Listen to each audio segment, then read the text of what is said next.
This morning, I was pissed. Everything went wrong. My knee hurt, I tried to get my girlfriend breakfast, I walked a mile, and the place was closed. Social media has really been messing with my head lately, and I felt like I was going to explode. And then I stopped and I asked myself, why am I really angry? We usually think anger is something bad, something we have to hide or suppress. But anger isn't the enemy, it's a symptom. It's your body and mind telling you something's not right. Let's look at today. The cafe was closed and I couldn't get my girlfriend breakfast. I was angry. That was the surface level trigger. The deeper issue was that I felt like my effort didn't matter, like what I was doing wasn't enough. Also, my knee was in pain. That was the surface level trigger.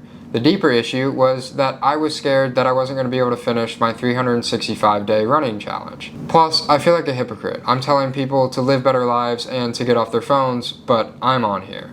Every day, posting, scrolling, chasing numbers. The surface level trigger was frustration. The deeper issue was that I feel like I'm falling back into social media addiction. It's something that I escaped and I feel like it's trying to grab onto me again. But the truth is, social media is where people are. So maybe it's not about running from the platform, it's just about showing up differently. How to use anger instead of letting it use you. I sat with it. I didn't distract myself, I didn't bury it, I just listened. Why am I really this angry? Why does this stuff feel like it's the end of the world? And then I realized anger isn't random. It's a signal. It's a warning light. It's saying you've crossed your own limits. You're burning out. You've been silent about something that matters to you. My knee, that was pain. My stress about using social media and trying to build a brand, that was fear. My reaction to breakfast, that was disappointment, insecurity, and feeling unseen. So yeah, I was angry, but underneath I was overwhelmed, scared, and out of alignment with who I want to be. That's what anger does. It yells when you've been quiet for too long. It's forcing you to listen. Everything shifted when I stopped judging my anger and I started to listen to it. Here's what it taught me today. I need boundaries with social media. I have to set hours where I can use it and I can post, and then I have to cut everything off outside of that. Otherwise, it's gonna run my life.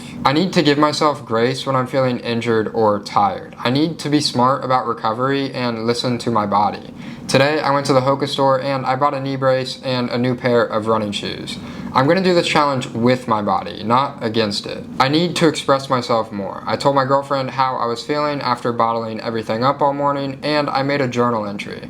I needed to get it out of my system, and I felt better. I've struggled with a deep-rooted anger for most of my life. I don't know, I just feel like it's always me versus the world. Like I have to prove myself or fight my way through. But that's just my mind trying to protect itself. Anger is armor. It hides the wounds we don't want to admit are still bleeding. Anger isn't the problem. Ignoring it is. Most of us don't need to get less angry. We need to heal what's underneath it. And that only happens when you stop running from yourself and you start listening. I wanted to use today as a lesson I learned, and I just wanted to share that. I know it's a very simple concept, but it's not easy to do. I hope you guys got something out of this video, and I will see you in the next one. Peace.